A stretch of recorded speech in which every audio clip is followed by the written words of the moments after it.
Welcome to Snowmobile Sessions Live on YouTube and your favorite podcast platforms.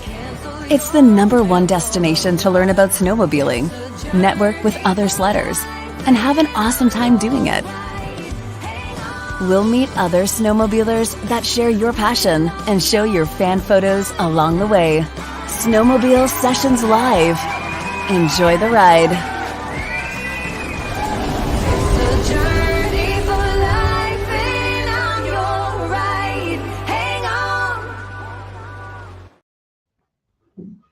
This episode of Snowmobile Sessions Live is brought to you by Energy Powersports. They're Oakville's full-line BRP dealer with sales and service to all BRP models and so much more. Energy Powersports always has the fun in store with a wide selection of clothing, parts, and accessories for all your powersports passions. Make Energy Powersports your source for Can-Am off-road, ATV, and side-by-sides. Can-Am on-road Riker and Spider, including the sporty F3S. Sea-Doo watercraft and Switch pontoon boats. And Alumacraft fishing boats powered by Mercury Marine.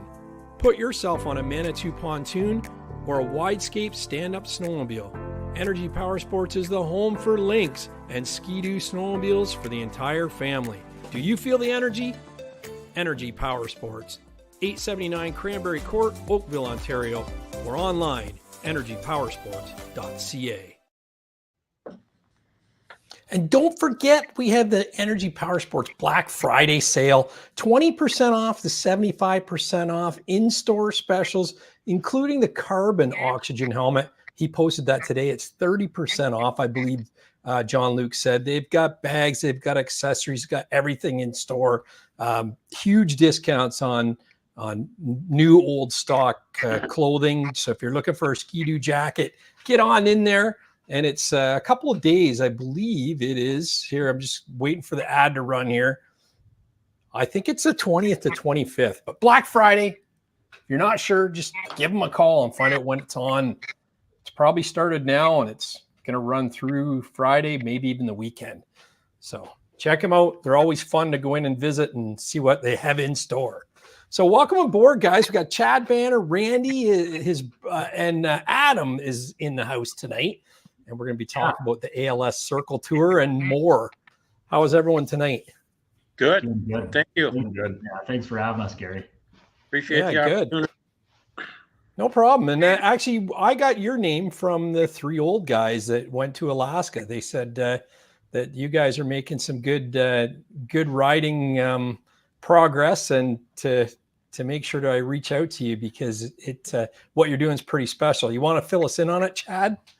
Yeah, so I guess going back to the conversation that we had with Rob Hallstrom, actually Adam came up with the idea, and we'll kind of touch on exactly what we're doing here in a minute. But he said, reach out to the three old guys and, see if they'll give some feedback and try to help us out. They've got obviously successful in their ride, and they have a pretty good following. So sent those guys a Facebook message, and as soon as I hit send, I think the phone was ringing, Rob was calling. So he's from Park Rapids, Minnesota, and I live in Dilworth, which is basically about an hour and 25 or hour and a half just west of there. And anyways, I talked to him, had a good conversation, and he was real interested in what we were doing. And obviously he's a passionate snowmobiler. And, he said, yeah, well, happy to help you guys out. And next thing you know, I was having lunch with him a couple of days later. And I think it was that day he was hopping on the show with you guys. So kind of nice to meet. Right on. Yep. Perfect timing. So tell me a bit about what is it's a 2,000 mile ride. Now we've had 1,000 mile people, and we've had the other extreme, which is the three old guys, and then you're somewhere in between. So tell us about the 2,000 mile ride and the backbone behind it. So I guess we'll get into the 99 ride, but in 99 they did 2,020 miles. So there's been some trail that's actually been cut off, and I think Randy, you can talk about that. But I think we're probably going to be somewhere around 1,700 miles with that, since there's some trail closures. We're actually have to trailer a couple hundred miles. So that being said, but it's like you mentioned, it's not to the extent of like the guys do in Alaska with the Iron Dog and that kind of scenario and application of snowmobiling. But we're going to have a lot of groomed trails, and I'm sure we'll run into rough trail and low snow and that sort of thing. But we're going to be on trail and lakes and some rivers probably the whole time. So that being said, it's not as gnarly as some events, but it's definitely we'll have some miles on. So looking forward to it. You're riding around. So just to backtrack, you're riding around Lake Superior. So you're coming into Canada, going back into the US. That can't be easy. We have a tour here called the RAP Tour. It's around Algonquin Park, and it's about 700 to 900 kilometers, depending on how you ride it. And it's tough to do most years because you don't get a winter where everything's open. What have you experienced with your ride that you do? Well, when we went in '99, we went with no support vehicles, and we just had the clothes on our back and a little bit of extra clothes with us. So we went counterclockwise the way that we're going to be doing the same trip this year, except we went all the way to Detour, Michigan. We put our sleds on a ferry, went over to St. Joseph Island, and then we rode 27 miles across Lake Huron to get to Bruce's Mines, Ontario. So that was pretty extreme there. It had rained for 2 days, and all the ice was blue and wet. There was no snow on the ice. It was wet though, so we had lubrication. Then so I guess just for clarity, we're starting in Duluth, Minnesota, just like you guys did in '99. Correct. So when we got up into past, I would say it was probably past Wawa Marathon area up there, we ran out of snow basically. We had the trailer for about 15 miles, and there was a groomer that had crossed the road. They hadn't pulled the drag, and it was early in the morning. It was still dark, probably 5:30, 6 o'clock in the morning. And Greg Sorensen and we were sitting next to each other in this guy's pickup truck, and we both said, "Stop the truck" at the same time. So we offloaded there. We were going on ungroomed trails. The groomer had gone through that, but it was just riding in a track through the power lines and stuff. And it was extremely rocky and pretty. Oh, we lost him. Welcome back, Randy. Oh, good. So yeah, it was pretty extreme. We were pretty happy. One day we were riding, I can't remember where we were on that same stretch, and we met the groomer. The guys were coming. You could see for miles down those high lines, and we saw the flashing lights way off in the distance. And we met these two old guys that were in the groomer, and they were kind of snapped up a little bit out in the middle of the boonies out there. And they gave us big hugs. They were happy to see us. Said enjoy the trail. So we had a good time with that. That's cool. And is there a time limit that you have to do this ride in, or is it fairly casual? Well, it took us 10 days last time, but we had pretty good conditions. We made one trip that we went up through Hornpain and D'Iberville, and we came back down into I think I can't remember where we spent that next night at, but that took us 10 days. We had it timed out that we needed to ride into an event that they were having, an ALS event in Duluth that night. So we wanted to make sure we were back that night. This trip, we're going to do about in 8 days. We're going to cut a couple of days off of it just because of, number one, there's 200 miles of trail that are closed from Marathon to just south of Thunder Bay over by Kekabeka Falls. We'll catch back up at the trail again.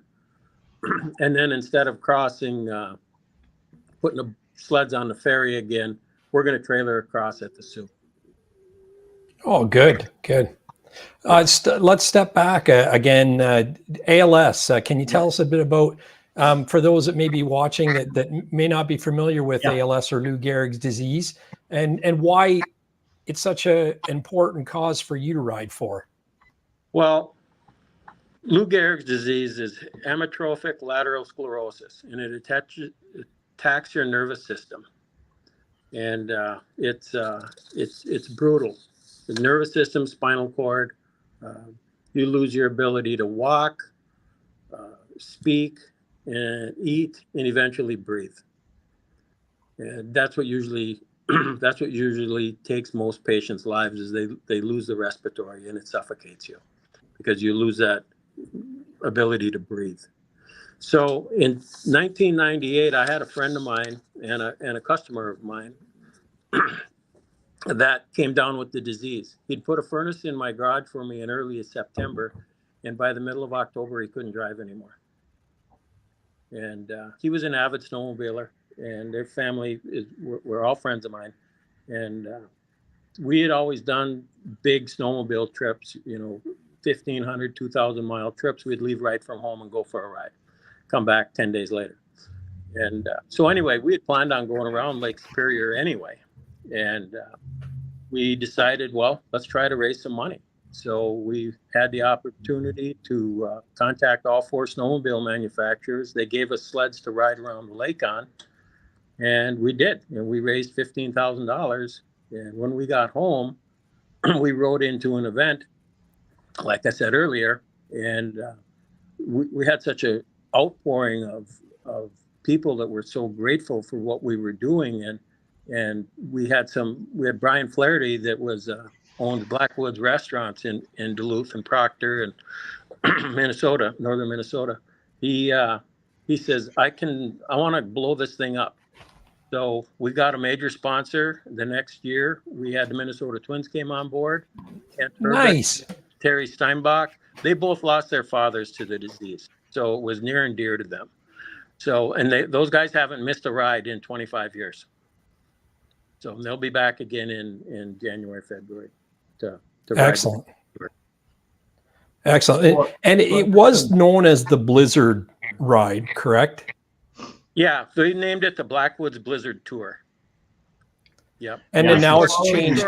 Obviously, we couldn't take right now almost 300 people around Lake Superior. We didn't want to do it with more than 4, so we picked a route in northern Minnesota to do that would accommodate multiple riders. So now this year, I think we're going to be close to 300 riders. Wow, that's insane. Very good. And the fundraising, how is it going now up to this date, and when do you have to fundraise till? Well, you can fundraise right up through the event, but like I said, the first year we did $15,000, and last year we did almost $2 million. So we're up to we're over $17 million right now to date. That's so great. I guess, and to piggyback off of that, so the ride, the original 4 guys, which would have been Randy, a guy by the name of Greg Sorensen, who's going to be joining us on our trip here as well. We got 6 guys that are going to be making basically just a repeat trip of what they did in 1999. So we got us 3. We got a guy by the name of Jim Crace, Chris Gassert, and then Greg Sorensen. And Greg was one of the original 4 guys, in addition to my grandpa, Larry Bannor, and then another gentleman named Dennis Nelson from southern Minnesota. And when those guys put that ride together in 99, like you said, they got back and people wanted to jump on board. The Blackwoods Blizzard Tour blossomed, and it's been a 3-day snowmobile event that's just absolutely taken off with the help of a lot of people in northern Minnesota that continue to give their time and raise money for the disease, and ultimately just help people with ALS. And that's our goal. That's what we're trying to do. It's the 25th anniversary of the Blackwoods Blizzard Tour. We're all passionate about the disease and fundraising to help people and find a cure. And that's what we're doing. So we've got 6 of us that are trying to raise, basically this is our effort of going around Lake Superior as a boost for the Blackwoods Blizzard Tour. We got a lofty goal of $2 million, the Blizzard Tour does. The ALS Circle Tour is just a branch of that we're trying to raise as much money as we can in an effort to raise that, a cumulative $2 million in February. So up until January 31st, obviously we'll be fundraising, but up until, February 7th, when the Blizzard Tour starts, that's our window that we're looking at to continue to raise money for the disease. So that being said, obviously there's some different avenues that people have for donating. You can contact us on our website, alscircletour.com. We're on Facebook under the Duluth Lawn and Sport ALS Circle Tour, which a huge shout out to Pete Gassert and the Gassert family at Duluth Lawn and Sport. They're the local power sports dealer for Skidoo and Polaris snowmobiles and products in Duluth, Minnesota, and they've been a huge help for us. They got us hooked up with Polaris, so we got 6 Polaris sleds that we're going to be riding, and without those guys, we wouldn't probably.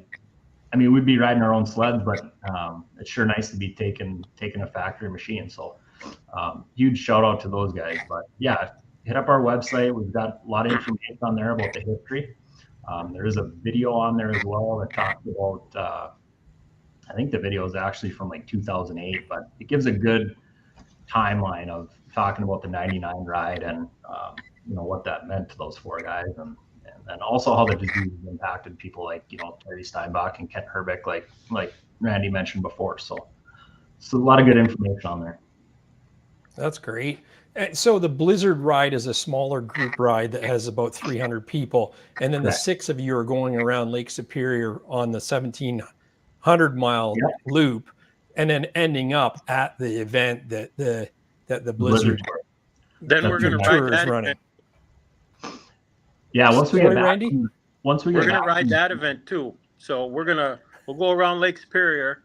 The kickoff for the Blizzard tour is in Carlton, Minnesota at Black Bear Casino. We'll ride into the opening night of that. We'll have dinner, change clothes, probably keep the same sleds or possibly hop on our own sleds, and then we'll go ride almost 500 miles in the next 3 days. Yeah, right on. So what do you normally ride as a snowmobile? I'll let you each answer. And how many miles do you typically do in a year outside of this? For me, it's a couple thousand. Yeah, right on. And what do you normally ride? What do you mean? What kind of sled? Like what kind of snowmobile do you usually ride? Oh, I've got a Skidoo XRS Renegade. Great. And Chad?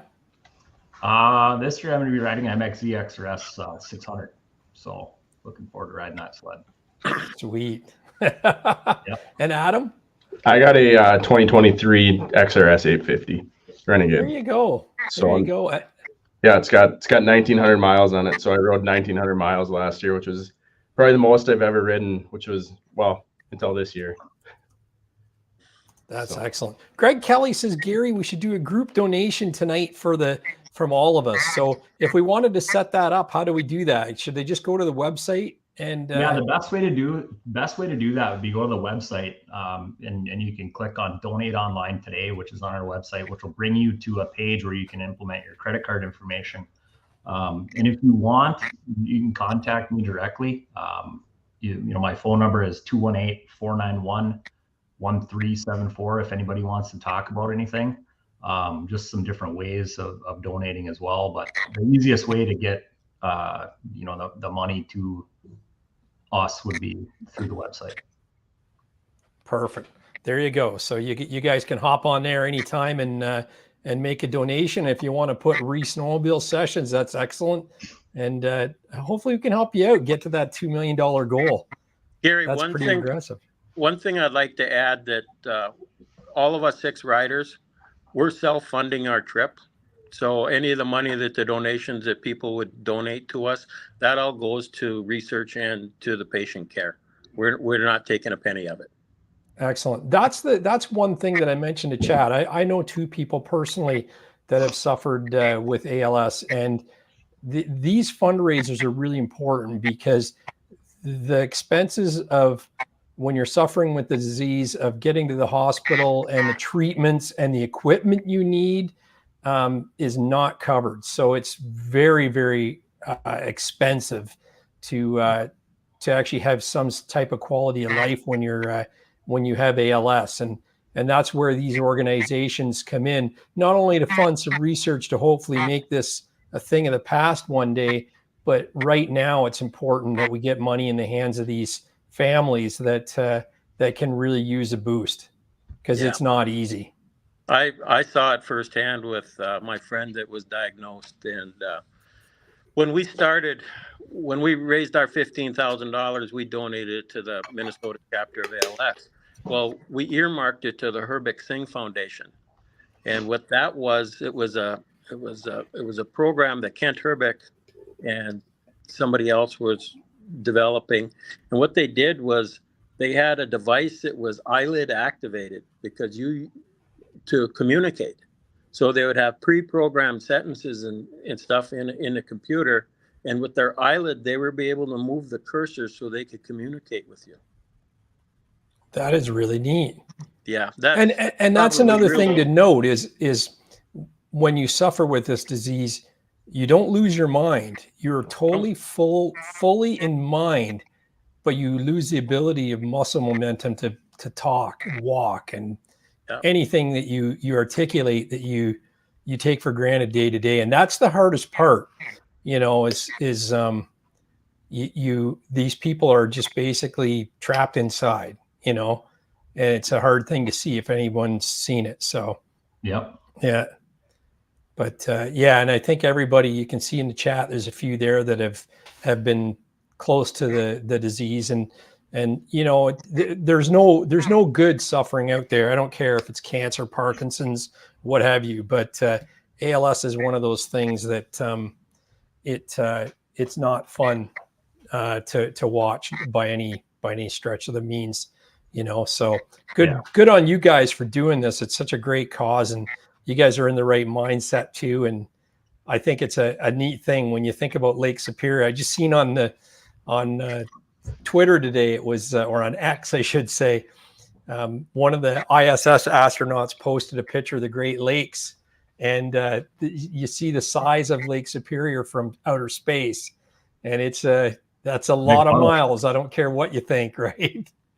Yeah, it is a lot of miles, and that's I guess one thing that I want to say and tip a hat to is the clubs that take care of the trails. Obviously we use snowmobiling as a conduit to raise money for the disease, and we have for many years. So obviously we'll be riding through a lot of different clubs that take care of trails, and the whole process that goes with that. So without guys volunteering their time and having snowmobile trails, we wouldn't be able to do what we do. So thanks to everybody.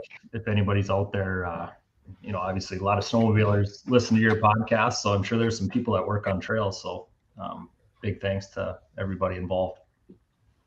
Excellent. When you're planning this out, how are you doing it? Is one of you the head planner and mapping out the routes, or is it a joint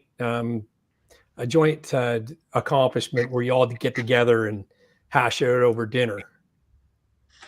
Well, the first time we went around, it was having a couple of drinks in my garage, and we got on the phone and started making reservations and thinking, well, we could get this far this day and that far the next day, and pretty soon we were back home again. Yeah. But now with technology and like Polaris Ride Command, you can map out your trip. I know Jim Crace has been pretty involved in doing this for us. He's done a great job at that. Plus, and we all talk, back and forth, and it depends on snow conditions and what's closed and where, if there's some reroutes and stuff. So there's a lot of variables right up to the end. Yeah, I know Greg's been working with the DNR. I think it's in Michigan, about a reroute around Wakefield as well. And he's got the experience with at the political level, I guess, of snowmobiling, with his experience with MinUSA over the years, the Minnesota United Snowmobilers Association, and he's been heavily involved in a lot of trail development and working with local clubs and whatnot. So he's a good guy for the job. Yeah, I think there's a city council meeting tonight that they're going to vote on that. Okay. So we should find out good. Tomorrow or Wednesday on that. All Terrain TV says that. All Terrain TV says the power of a few beers and a phone. Well, and that's it was a Port of Windsor. Yeah, and that's kind of how the ride this year happened. I mean, really, we started talking about it last year during the Blizzard tour, and Randy said, we're going around the lake. And he definitely had a couple of beers before he said that. And we all said, yeah, let's do it. So there's definitely some liquid courage involved with putting this plan together for this year too. So, hey, Randy, can you share for the group what the sleds were that you guys rode around the lake in 99? Because I'm going to tell you right now, if I had to ride a 1999 snowmobile around Lake Superior, I probably wouldn't be going on this trip. Well, obviously we had all four manufacturers: Skidoo, Arctic Cat, Polaris, and Yamaha.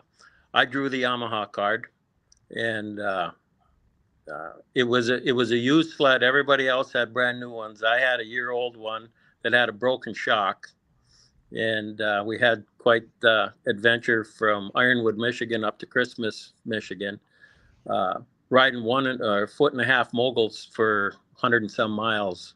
Wasn't too fun. But wow. we had a story there that was, we had a dealership that no longer exists, so I can throw them under the bus. They had brand new shocks there in sleds, and he wouldn't swap it out for me. Oh, no. And I says, hey, it's not my sled, it's Yamaha's sled. He says, I don't care whose sled it is. He says, I might sell one of those this weekend. Oh, and I'm thinking, yeah, okay. So anyway, we got on the phone, and then the next day we wake up in Christmas, and it's raining out. So we were going to go have breakfast. We figured we better get the heck out of here. So we got out of here before the trail melted or got too bad. We got out of there. We rode about 135 miles that day, pouring rain all day. And we finally found a contact at a dealer, Yamaha dealer in Sault Ste. Marie. And he says, hey, let me know what route you're going. And we told him, I said, well, we're going to be going through Detour. He says, hey, I got a buddy of mine that's got a little repair shop there. You should be going through there on Sunday. He says, here's his number. He'll swap the sled out. He'll swap a shock out for you. So the the trail went right through this guy's front yard. He knew it was us coming in. He opens the garage door, and I go in there first because I had the broken sled. He says, nope, I want all of them in here. So we went through all of them. We warmed them up, kicked all the ice and stuff off them, re-greased them. He checked absolutely everything for us and swapped out the shock. And my local dealer in Duluth, Ray Hernesman with RJ Sport and Cycle, he overnight aired that guy a shock for that sled. That's great. Yeah. You didn't say what it was, though. You said it was a 98. Was it a phaser or an exciter, or what was it back then? I don't know. It was a Roach. Was it an Did it have this? I don't know what it was. I can't remember. But we had an offer. We had an offer from Yamaha for all four brand new, not phasers, whatever their trail sled was back then. I can't remember what they were. But being that we wanted to disperse out the recognition between all four manufacturers, we just took one sled from each. But yeah, geez, that was pretty good. Dennis, it was funny. Chad rode the first 25 miles with us. He was in first grade, so he rode on my lap. So we're going up to this. We're going up to this place to do a big kickoff deal in the afternoon. And my friend Dennis Nelson, he's just a wonderful guy, and just as meticulous as could be. He was driving an Arctic Cat, brand new. Thing had like 20 miles on it, if that. And he stuffs his ski in a culvert on the way up there. So he's got this brand new sled with his ski curled up. So we leave the event. We get into Iron River, Wisconsin, and my dad had a cabin down there. He had a cabin for like 40 years down there. So that was our first night. We were going to stay overnight there. So our deal was we were getting up at 6 a.m, wheels up, gone by 7. So 4 o'clock in the morning, I wake up and I hear this banging going on. And so I walk outside my underwear, walk up to the shed that my dad had. There's Dennis. He's beating on this ski to try to get it straightened out. He did a pretty good job with a sledgehammer and a piece of red oak. I think that's what he was pounding on there. That's cool. Pretty funny. I think you want to go back, Dad, you tell that story about the guys or that guy taking the shock out and helping you guys out and bringing the sleds in and greasing them and stuff. I think that's just kind of a good example of snowmobilers helping each other out, and just kind of, the demeanor of people that snowmobilers usually are. And, I think there's a lot of good snowmobilers out there. Obviously people are, willing to help us. Gary, you've helped us with this, exposure, and, people are willing to help us out, donating to the disease and what the mission that we're behind and get behind us. So I just think it's a good world to be a part of, when it comes to snowmobilers. So it's good to have those kind of people out there, because you never know when you're going to need them. Oh, Gary, for sure. There's no shortage of good Samaritan stories you hear like that, no matter where you go. And it seems the further north you go and the further in the middle of nowhere you go, the more you hear about those stories where, someone will say, hey, here's the keys to my truck, take my truck and go get my trailer and bring it back and get your sled, or whatever the story might be. Right. Yeah. Yep. Yeah. Yeah. It's pretty cool. I know, I haven't watched the whole podcast, Gary, that you did with the 3 old guys, but I know Rob was telling me some stories like that too, where, on their trip, middle of nowhere, like you just said, just couldn't be, more out in the boonies, but they ran into those situations too, where people, hey, this is how you get there, or, they show you around and help you out and give you a pointer, and they're pretty sincere people. So it's awesome to, like I said, be a part of the snowmobiling community. And yeah. Cool. Yeah, and I think you can't really compare what they did to what you're doing, but still you can't diminish what you're doing, because even though it's groomed trails where you're riding, or across the lakes, which can sometimes not be fun, right?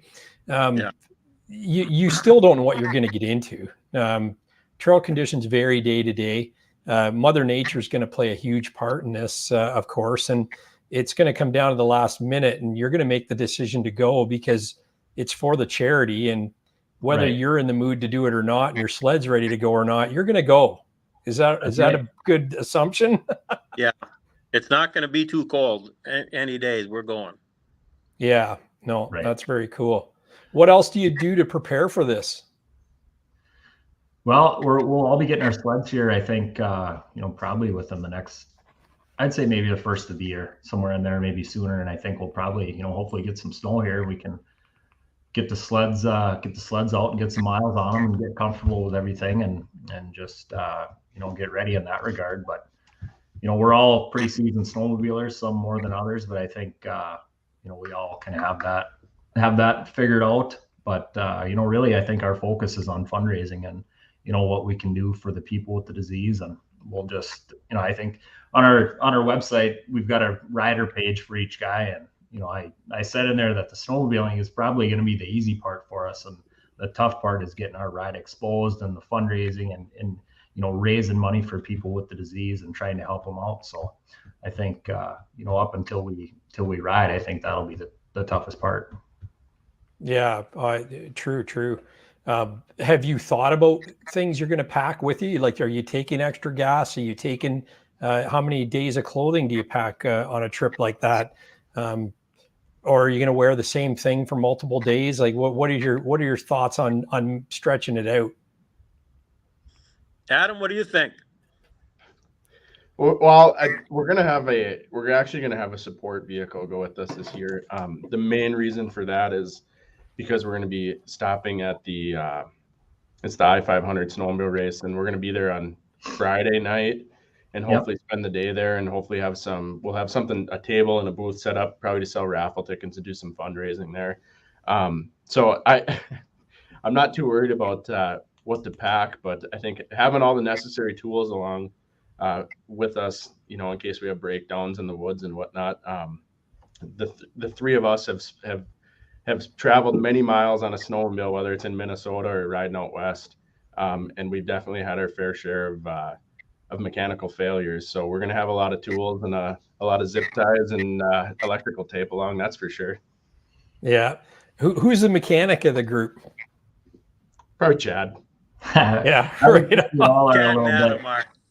Yeah. We've definitely fixed a lot of sleds. So, and we're hoping that's obviously not going to be the case, but I'm sure we're going to have some hiccups. I don't know if we said it or not, but the sleds that we're going to be riding they're 2024 Polaris. I think it's a mixture between XCs and Adventures. Is that correct, Chad? I think that's right. Yeah. Yeah. So, and we actually have one of the sleds because we've taken it around to some different some trade shows or ice fishing shows and done some had a couple booths to sell raffle tickets and whatnot. And they're absolute beautiful sleds. I haven't been a Polaris guy in a few years, but these sleds are awesome. And the one that we have right now has the 7S display on it too, which is very, very impressive. So I'm looking forward to putting some miles on a Polaris this year. Should be good. Yeah. What happens though when you have to open the hood on that thing? Like, I know, being a Skidoo guy, when I look at it inside under the panels of a Polaris, it's like, why is that there? Yeah. I don't know. I got pretty upset a couple of years ago when I had to change the spark plugs on my 850 Skidoo. And it took me a couple hours. I've never experienced that before, and thankfully I haven't had to do it since. But yeah, that's a good point. It's definitely not like opening the hoods on the 1999 sleds that Randy and the guys rode around the lake back then. I mean, then you could open the whole hood up and take a motor out in a couple hours if you wanted to. Yeah. That's not necessarily the case on these new ones. No, not at all. Changing spark plugs on a Skidoo, that's why they have spring check. Yeah, you're 100% right. Yeah. Right. I changed the spark plugs in that sled and ordered a new one a couple days later. Yeah. Chad and I have a little bit of a story. I had a new 2022 850 XRS, beautiful sled. So we go ride. We're making this beggar loop. And we get the first couple 100 miles under our belt, and I'm just so happy with the sled. It felt good. It had the wide front end on it. It was a beautiful feeling sled. So we're up on Lake of the Woods, park the sleds, go in, have dinner, have a few beers that night, and get up in the morning to go fire the sleds up. My sled won't start. Follow the plugs right there. Oh no! Dead in the water. It's about 25 below Fahrenheit, and of course we tried changing the plug and didn't go well. We were breaking plastic and everything else, so it was a little rough. So that was my mechanic, Gary. Yeah. Well, we were breaking a few things, so it was. And you could. We were up in Baudette, Minnesota, and they didn't even have plugs in the city for that. Wow. And I didn't bring any because my dealer says those things don't follow plugs anymore. Skidoo guarantees it. So, well, that didn't work. So, yeah, there's a rumor going around about a legend that happened in Kirkland Lake when we were someone we know was on a ride and brand new dew, and it was -40, and we had to take the hood off, and the guy pulls the hood off. The wiring harnesses were like fragile as hard spaghetti. Right. Yeah, that's exactly so what it's happened. like, and he's going, don't touch anything. Don't touch it. And he was a mechanic. He knew what he was doing. And he's going, guys, don't touch anything in here because it's that cold. But we ended up getting it running and all was good. But it's crazy. Short handled ratchet is the key for reaching that tight spot. Yeah. I use actually one of those ratcheting box end wrenches that have the swivel head on it, and I drop a spark plug socket on with the hex head and drop that on, and you could get in there. I even cut one of them short so I could that was for the 600. Yeah, so I could actually get in there, but you never count on, you're not going to do that on the trail and it's -20. I mean, you're just going to tow it back to the trailer and do it when you get back, I can't see. I've heard guys change them on the trail, but kudos to you if you've done it or can do it. I don't have that kind of patience. Yeah, that's like me too, So knock on wood, I haven't had that. I haven't had to do that. Well, I tell you what, I spring checked the 2023 after that ride. Yeah, I bet. Now, do you have the big gauge on your Skidoos? Like the older one, did you have the 7.8 inch with the map? Adam and I have the 10 inch. Yeah, I love that gauge. It's amazing. Yeah, the only thing that I don't like about it is that your phone has to be tethered to it to get the maps to work. Yeah, that's 100%. I know. I can tell you that they are pretty durable because last year mine took a Coors Light from about 30 feet from one of my friends right to the screen. I'm like, oh, that has to be broke. And no, it was it was totally fine. I couldn't believe it. Yeah, that's cool. Yeah, Yeah, it is. you know what? It's a nice display. It's a little different than I'm used to I have a side by side with the ride command in it, and you don't have to be tethered or anything. Your maps are always working, which I think I like that better than having to tether your phone. But if that's the only complaint we have, I think we're doing pretty good. Yeah, and they are working on a module. They actually leaked it out the 2024 model year launch, and then it was immediately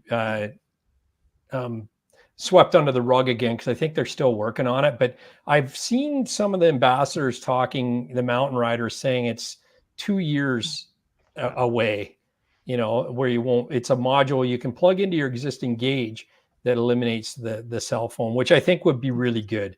When it works, when that 10.25 works, it's amazing. And I've used Ride Command on the phone before. Yep. I haven't used it in a side-by-side or anything like that. And Ride Command's neat because you can get the snow reports, like it's user contributed content. So you can put in, hey, this trail's no snow or whatever. But BRP will show you in Ontario what's open and what's not, like yellow, red trails. So if the trail is rideable or closed, which works really well. Like it's we ride mostly yellow trails. It's very rare you see a green one, which is what we call perfect. Like it's groomed, it's smooth, it's there's no hazards on the trail. Where yellow is ride with caution because there could be something, a washout or a tree in the way or whatever, and red is totally closed. Do not go. So it's they both have their advantages, but I really do that. I can't say enough of good things about the 10 1/4 inch gauge. I love it, and it's, and then when I watch back my videos now, I actually think, you do see a few hiccups we have with it, but for the most part, every video it's working in, and for the most part, and I'm looking up restaurants or locations and hitting it, and it takes you turn by turn there, which is really cool. So and I struggled with mine early on too, and I think it was because somebody told me, like, you need to make sure that you have a Apple phone cord. I have an iPhone, so like make sure you have an Apple phone cord. So I actually bought a OEM Apple phone cord and took all my problems away. So if anybody else is having problems with that, I'd make that recommendation. Yeah, absolutely. A good Apple phone cord, right? Yeah. Corey says awesome when it's working, but frustrating when it's not. Yeah, there was rides where, and it's nice to have friends that have the same setup, because when mine was out, his seemed to be working and vice versa. So we always had one in the group going, but it's, I can't say that there's ever been both that we went, well, we're both out. So yeah, well, Chad and I were actually lucky enough last year to demo a Skidoo. That was a 2023 Renegade X that had that 900R engine in it, which I've never been a 4-stroke guy, but if I order a new sled in the near future, there's a good chance that I would buy that sled. It was the Skidoo comp, the 850R. It was the 900 Ace. Is it an Ace R? Or is the 4-stroke turbo? Oh yeah, it's a 4-stroke turbo, 900R. Yeah, Mike Galitz is in the Mike Galitz is in the chat. He just took delivery of one on Saturday, I think it was, and it's a beautiful sled. And they rip. It's faster than the 850. We did confirm that. Yeah, that's sled for sure. And we also got it stuck once too, so that was the only downfall, is when we got it stuck for quite a while. Yeah. Well, that's the thing. It's not meant for off trail. It's it's meant for long haul ripping, man, and it does a good job of it at it. Yep. And I love the new panels. Not built for off trail anyway. I can approve. That's a whole nother story. Gary, we were out in Cook City, Montana one time, the three of us. We pushed snow for about 90 miles with the bumper of my truck, pulling the 4-place in. And we got there, and it is just dumping snow. So we get up the next morning. We got about 2 hours of sleep. We got in about 4 in the morning. We get up at 6, go have breakfast, come out, and it's handlebar deep snow. And we all had mountain sleds. And Chad gets off the trail. He was leading us. Adam was second. I barely got off the trail into the powder, and all of a sudden I see Adam, his heels going over the windshield of his sled. He catches a tree, and we all had radios on, and Chad's just swearing, "Where the heck are you guys? You know, what happened now?" And I was laughing so hard, I couldn't even hardly talk. So he didn't hurt his sled or anything like that, but it was just funny. You got to be somebody's got to hold the phone and take the pictures, right? Yeah, that's right. Yeah. Record some video, and you know, whether you like it or not, there's got to be evidence of that stuff. Oh, we've had all three of us could be thrown under the bus at any time here, because the three of us have had a lot of fun together. Yeah. Chad, tell us about growing up with Dad doing these crazy rides. And sounds like you're just a gaffer. What did he say you were, like 1 year old or 2 year old? Yeah, I was born in 92, so I'd have been in first grade in 99. So my dad and my grandpa and Greg too. And, you know, I had a lot of exposure, obviously, to those guys growing up in the sport of snowmobiling.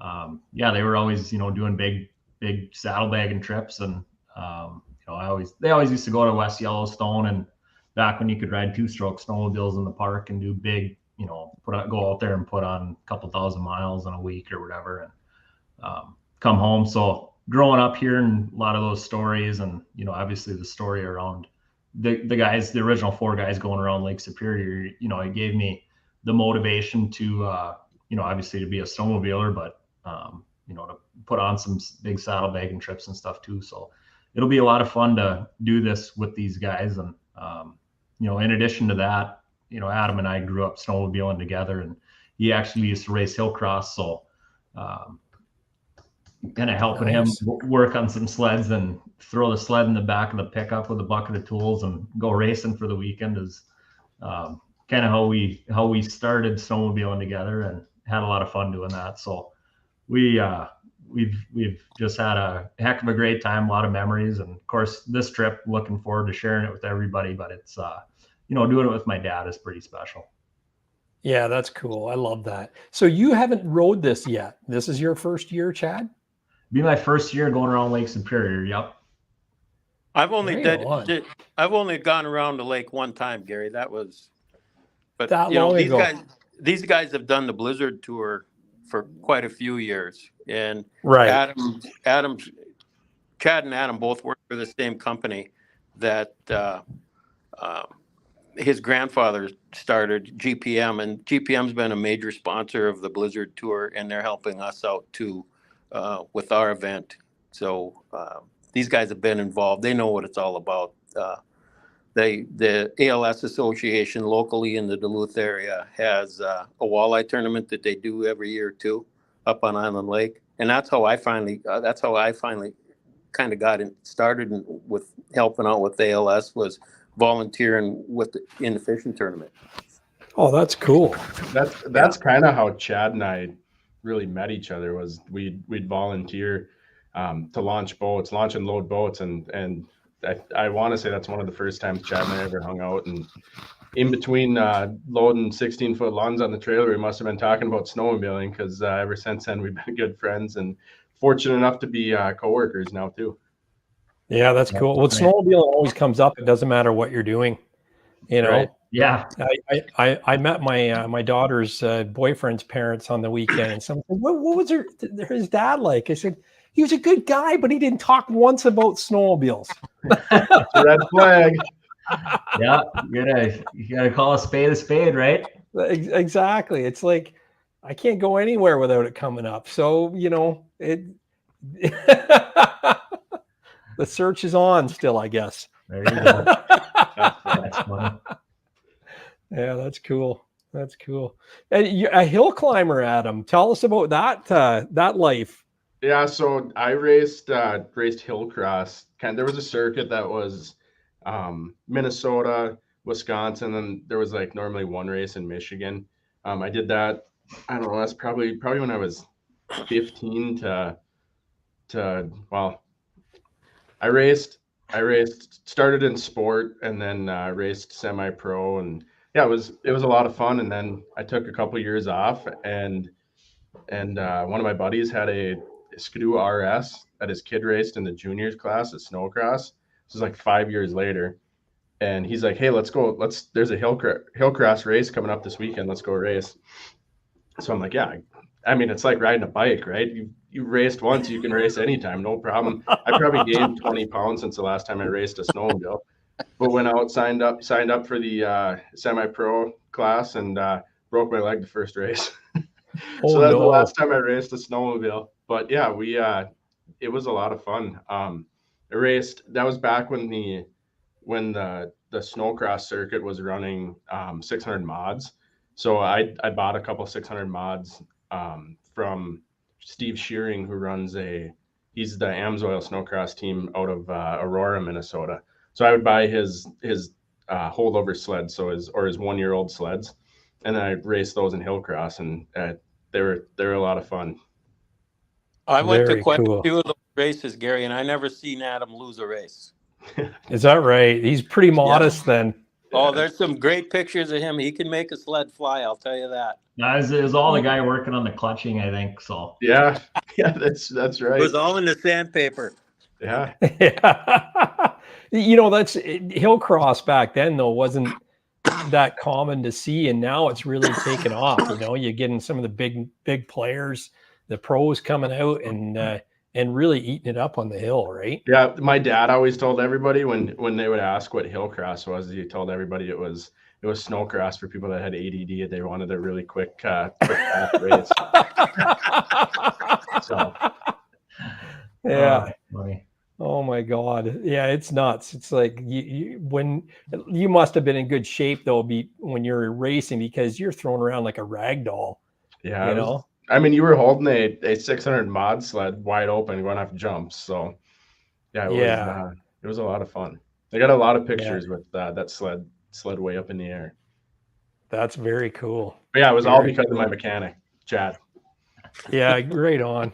That's cool. Well, it's nice to see you doing something for good now. Like, not that wasn't for good. No, you're 100% right. Absolutely. We couldn't be more excited. I mean, a lot of credit has to go to all of our wives. You know, Chad and I both have young kids. I got a 4-year-old and a 2-year-old, and my wife could not be more supportive of us doing this ride around Lake Superior. I mean, this will be the longest I've ever been away from my the wife and kids. So, you know, hats off to them. And my wife's an avid pickleball player, and right now she's trying to figure out how to organize a pickleball tournament to help us raise funds for this trip around Lake Superior. So that's a great idea. It couldn't be possible without having that support on the home front. That's for sure. Yeah, and another thing that we're trying to do is that Canterbury down in Minneapolis, just south of the cities, there's a snowcross race down there. I think it's the 12th and the 13th of January. And Adam came up with the idea this morning, actually, and he bounced it off me. I thought, hey, that's perfect. And let's see what we can do to make it happen. And we can go down there and have a booth, sell raffle tickets. We've got raffle tickets and $50 calendars that we're selling. And anyways, we can have a booth down there. And, I talked to my wife about it. I said, hey, what do you think? And the 12th is our anniversary, and she didn't even stutter. She said, sounds great. So to have their support is really pretty awesome. And, without them, obviously we wouldn't be able to do this. And it's, it takes an army, even though it's just 6 of us, it takes an army to get this thing going. Yeah. And you know what the worst part is? You don't have Grandpa Randy able to take the kids.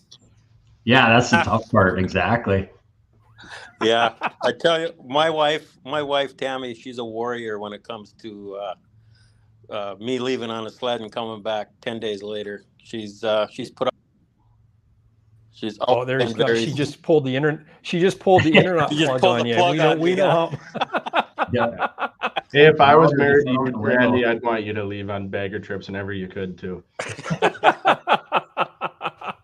Well, we've got just about 35 years under our belt, so I don't think I'm going to change much. She knows what she's got. Yeah, that's awesome.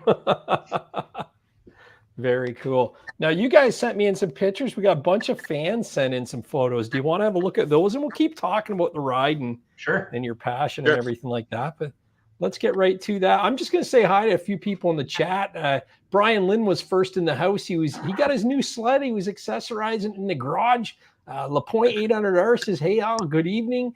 Corey Brock, he's a moderator today. He said, what's up, fellas? Jeff Dancer's back. Hey, Jeff, good evening to all. Just Fly Low, Massert's there. Todd Grantham says, good evening, everyone. All Train TV, DP Rocks, what's up, everybody? Outdoor Hobby Guys back for another week. Good evening. Thanks for stopping back. Throwing Sparks, he says 3, 2, 1, go. These are really early insights here. Greg Kelly, love Greg. He's signed up for the lodge sessions for sure. Nathan Metcalf, Mark DeFilippo, Wisco Sledheads, Bill McCleary, Mike Galitz. He got his new sled. We got pictures of that coming up. We got who else? Outdoor Hobby Guy, Uncle Buck and Mrs. Uncle Buck should be sitting there right beside him, watching away. It goes on and on and on. There'll be more coming in. Bobby, he's in the house too. He said he just watched Galitz's new video. And he says Christmas came early. So check out his vids on the new sled. It's pretty awesome. What else we got here? It just goes on and on. I'm sorry if I'm missing anybody. Lots of good chats going on. If you have any questions for these guys, be sure to ask them. But I'm just going to run the Fast Track promo spot, and then we'll get right into the fan photos.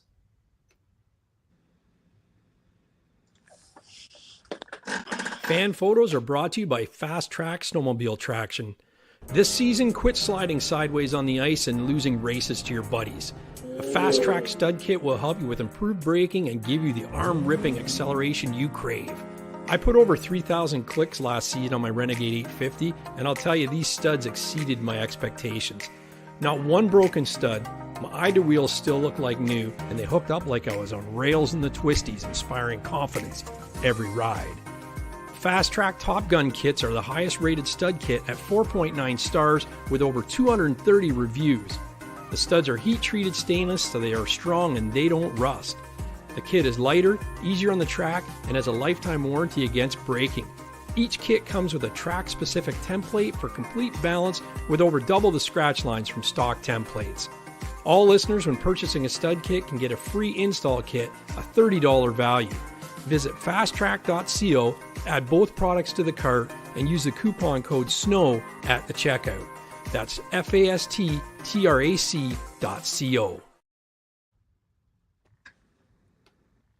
Right on. What happened there? I don't have my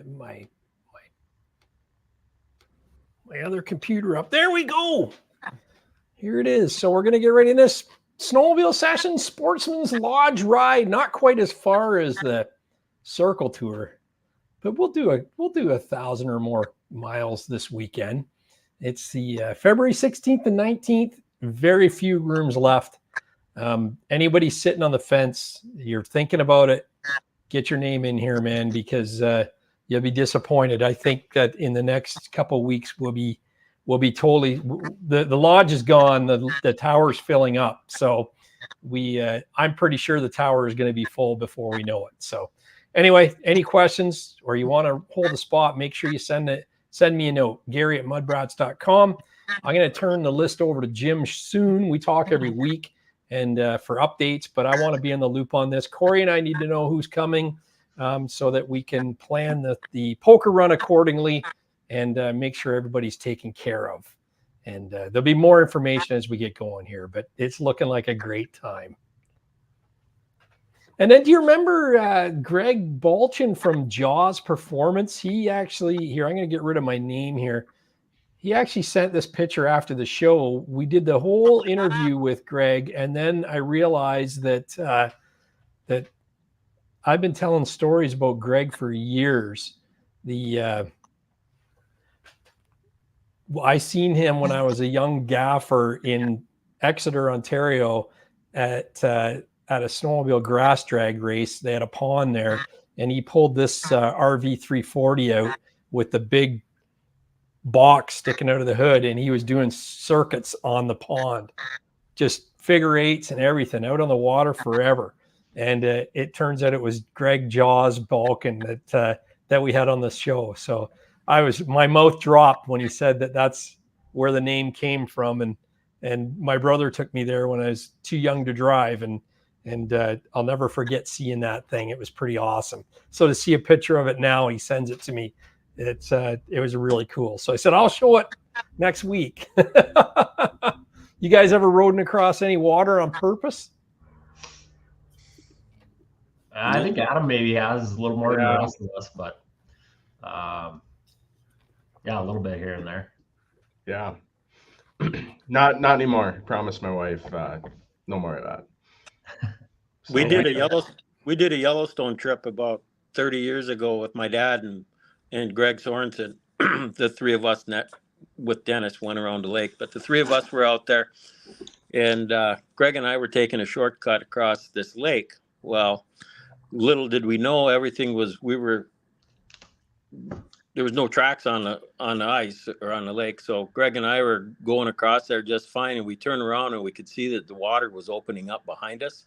And we looked over, and my dad had seen that, and he'd pulled over by some guy's dock and crawled up on top of it and was hanging on to the post on this guy's dock. And he says, "I'm all done." Yeah, I want to do it. Like I want to, but I want the right sled, which won't be mine. Yeah, somebody else's sled, but my own. Exactly. Right. Yeah, there's a watercross circuit here in Minnesota. They actually have organized snowmobile on water races. Yeah, it's pretty sweet. Yeah, pretty cool. They do that here. They do that here as well. It's pretty crazy. Yeah, I just got to pop up my email because Chris Watson sent me these pictures in, and he is an avid podcast listener. And I thought it was really cool because he listens in his car, and he said, I'm going to send in some photos this week. And he did. So I thank you for that. That's pretty cool. So he sent me a little write-up too. I'm just going to go through this. Sorry, I thought I had it out on my other computer, but I don't. But it won't take me long.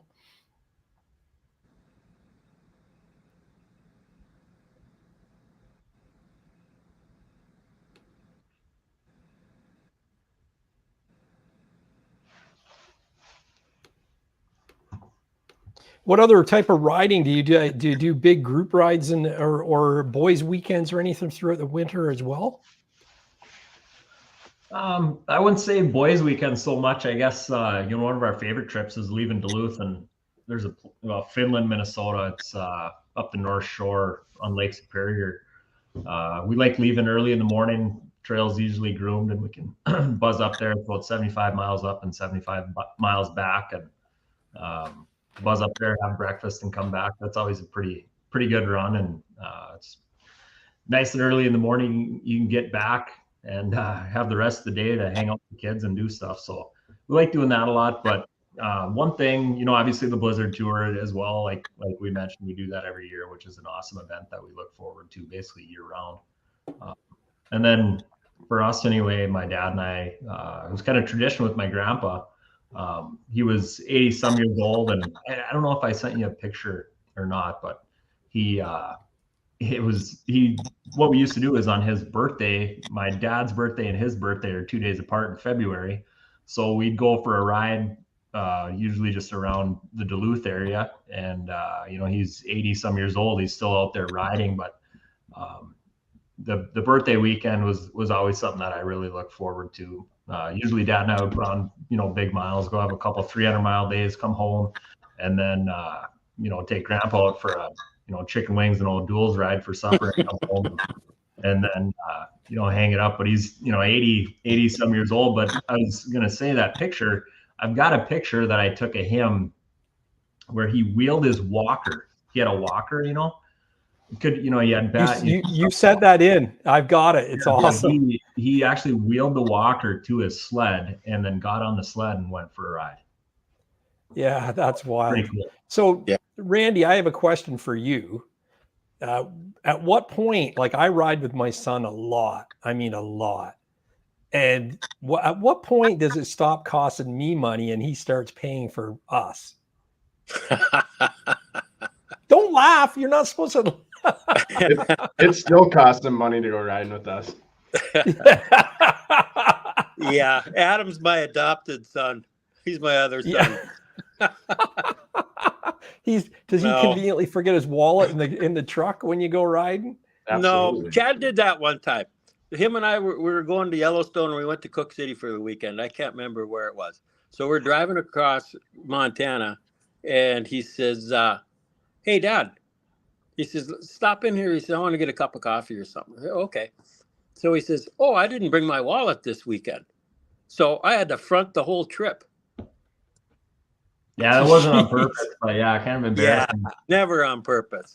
No. You know, now there's no excuse though, because they've got Interac and they've got everything else, and you know, Right. I have no worries. My son's doing good in school, so he'll be able to take care of me one day. I'm sure of it. How old is he? He's going to be 20 this year. 20. Does he ride too? Oh yeah, he rides great. We ride a lot. Like I said, like he's probably my number one. Like we ride all the time, every weekend. And if I'm going riding with Corey, he's always wanting to go. And if I don't take him, he's bummed, you know. I got a 2-year-old son that's already cost me money on snowmobiles. He can ride. Last year he was 1.5, and he can ride a 120. He can't even talk. He still can barely talk, but he can ride a 120 wherever he wants to go. Yeah. Wait till two 850s pull up to the gas pump. Yeah. Yeah. You know. And he's a little harder on the throttle than I am. I am 20. He says he is 20. He's gonna be 21 this May. I was just testing to see if he's listening. You know, we had great snow. Cool. We had great snow in northern Minnesota last year. So it was Easter Sunday, and the three of us went for our Finland breakfast ride. When we get back, we stop by Adam's house. It's a beautiful day, and his brother and his wife and a couple of kids were there. And I had never seen Adam's boy ride a sled. All I was heard about it that he could do it. His feet couldn't hit the running boards. Okay, his legs are too short. He's ripping this 120 around in the backyard like he was born on it. And the thing was, he didn't wick the throttle. He had the throttle control down like there was none other. I couldn't believe it. I couldn't believe it. That kid could ride. Yeah, it's really neat to see. Yeah. Oh, I know. It's insane, and they understand it a lot better than what we typically want them to as well, right? Yeah. Yeah, it doesn't take them long. So this is Chris Watson. He says, "Hey, Gary, good to see you back on YouTube. Looking forward to content this year. I listened to your last podcast regarding electric snowmobiles, and I'm very interested in getting one. However, I have to respectfully disagree with your guest on the availability of charging stations here in Quebec. I do about 150 to 180 kilometers when I go out. I'm up here in the Laurentians, Mont-Tremblant region, and I'm always looking for charging stations. I don't see any. Maybe in a couple of years when I'm ready to get one, that will change, but for now, not quite there yet. With all that said, Skidoo season is here, and Le Crew Snow Chasers is ready to go. He added a few pictures of their annual Skidoo maintenance day with an indoor barbecue, having an oven broil.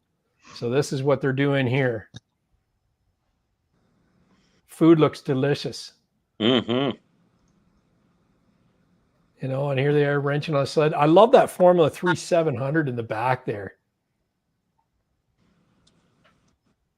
They're another work with a brewski going, just checking it all out. Yeah, that's a beautiful 700 triple. Yeah. And he even works on Yamahas. So Chris, thank you for sending these pictures in. It's awesome. And happy to see you. And Mike Galitz is the next one up. And he says, let me just grab this here. This is new to him, 900 turbo. He says it's going to be a crazy beast. It's a beauty sled.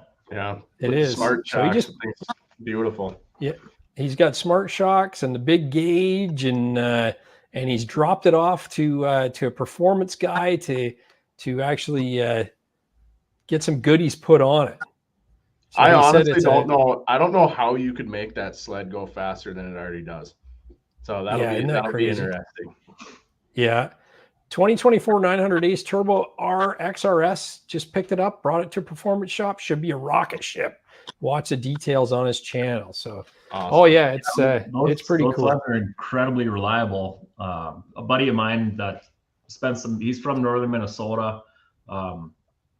He spent some years up in Alaska too. He actually raced the Iron Dog, and he's obviously got the experience with cross country snowmobiling. But he told me that there's guys up in Alaska that are getting 15 to 20,000 miles or that have 15 to 20,000 miles on those sleds, and they're riding them, just pound them. Yeah, easily, right? We had Precision EFI on last year, and they do the tune kits for them, and they said that Skidoo engine is a strong engine that you can squeeze a lot of ponies out of it, because the unlike the Sidewinders have very thin cylinder walls, and there's not a lot of meat there, so you have to be careful when you're getting extra horsepower out of those. He said the Skidoo 900 is just a heavy duty, well-built machine. So he said there's lots of potential in that thing right there. So yeah, it's good. I can't wait. He's coming on the group ride, so I can't wait to see it. And maybe he'll let me take it for a spin. I drove his last one, and the unfortunate thing is all it did was spin. Lots of power. If you can get it hooked up, you're laughing. That's for sure. This is our buddy Massart, and he said, I hope there's more than just me with pictures tonight. He had to take a yellow photo for Skidoo to donate money. They had the Ride Out Intimidation promotion where everybody that posted a picture in yellow, they'd donate $10. So it was a really good campaign, and I seen lots of our fans joining in on the party. I was late to it, but I got my picture in. And he said he was able to get 6 of his 13 sleds in one picture right here. Very cool. Even got the Mini Z in there. The 98. Yeah, he did. Yeah. He's got the whole collection there. It's pretty cool. 72 Olympic back there, and away you go. And then Justin Bolt, the Wisco Sledhead, sent me this. It says, MUDBRATS coming in clutch with the B2 Stingers for my dad's G4 900 Turbo. What a difference. And he said, friends don't let friends ride without effing bright LED lights. Thanks again, Gary. Yeah, they look good. That picture doesn't do it justice. They're effing bright. You know that. Yep. So if you need to get those, motojungle.ca, and you can pick your sled, and there's a kit there for you. Then we're on to your photos here for the ALS Circle Tour, and you got the picture there with the Lake Superior, and it's for a superior cause. I like that. But here we go. Is this your original ride there, Randy? No, this is Chad and Adam and a friend of theirs or co-worker of theirs. Yeah, this is us out west, actually. This is kind of a funny picture, but this was kind of before we started really riding, doing the big bag trips. We used to go out west all the time. This is our buddy Sam, who actually passed away now, but just in memory of him, Adam and I snowmobile a lot together and think of him quite a bit. And he's somebody that we ride sleds for. So having him a part of our snowmobiling history is pretty cool. That's great. Now, did he have ALS? No, he didn't. He actually had cancer. Oh, wow. Yeah, it still sucks, right? Yeah. But at least you have him in your mind as you're doing this, in your thoughts. Yep. Do you go out west riding in the mountains much? Or I guess, would it be closer to go south, for you guys? Well, Montana. Going over to Montana, like from my dad lives in Bismarck, and so he's basically six hours from Billings. He can be to Cook City in about 8 hours, so it's not a bad trip there. So that's usually what we used to do, is just head right out to Cook City. It was an easy trip for us. But like Adam, he's in Duluth, and I'm kind of right in the middle. So it, and it adds some time to the drive on obviously both ends. So, but this is a picture. This is Jim Crace on the left, and Adam and myself. Last year we went up to the UP and spent some time up there. And this was kind of early snow. I think it was between Christmas and New Year's. So Adam and I had never really spent a lot of time up there snowmobiling. Actually, it was my first time. So Jim had spent a lot of time up there, so he kind of showed us around, and we had a great time. Very cool. And those are your new sleds there as well, the 23 Skidoos. Yeah, that was the first trip for those sleds. Actually, and we were out there, most of the trails weren't even groomed. Yeah, it looks like deep snow. Yeah. There do you find base. Do you find that the groomers are consistent there? Like we have 24-hour grooming operations up north. Do you find that it's the same there, where they do groom daily, or is it hit and miss? I haven't personally ridden over there a whole lot, but I know I've heard that they do a very good job about upkeep on the trails, and they get a lot of traffic over there too. Great. I think they got a new groomer app now too, where you can actually see where the groomers are. Yeah, nice. That would be great. We haven't got that up here yet, but I imagine it's something that's easy to implement. There was a company doing communicators back in the day that had a groomer beacon on it, but they actually went out of business. But that was a great thing, because you could hear beeping if you're coming up upon one. So I don't know, maybe it'll come back. I know that the Ontario Federation has some for and some against it, in the sense that they don't really want people to know when the groomers are out to some degree, because then people go out and rip it up, where trails have to set up after they groom. But in other cases, there is a safety factor to it. Yeah, this is a picture. This is just me with my kids, Berkeley and Banks. So Berkeley, well, they both got a nice new to them 98 Mini Z here this summer, so they're waiting for snow too. Oh, that's awesome. The little guy's probably still too young, or is he okay on it? Is he big enough now to? I don't know. We'll see. We'll get him on a sled here and see if maybe Bridger, Adam's little guy, can give him some tricks. Nice. You know what? Like, that's the thing. As dads, we tend to push it too far and try to get them in the sport too early. Right. Yeah. We'll see how it goes. Yeah. Is this a sunrise or? That's a sunset. That was a trip that we did last year. Those I think we put on 320 miles that day. We went from Bemidji, Minnesota up to Lake of the Woods, Baudette, and back, and that's a fun trip to do. So just a picture that I took, I guess. Yeah, nice. Not unlike our trails here, we see sites like that, and nice wide flat trails. Yeah, that's just. I love it. I think that's way up in northern Minnesota. You're up by Lake of the Woods, so it really flattens out up there. Yeah. Lake of the Woods is supposed to be an amazing area to ride. Yeah, there's a lot of cool trails there, for sure.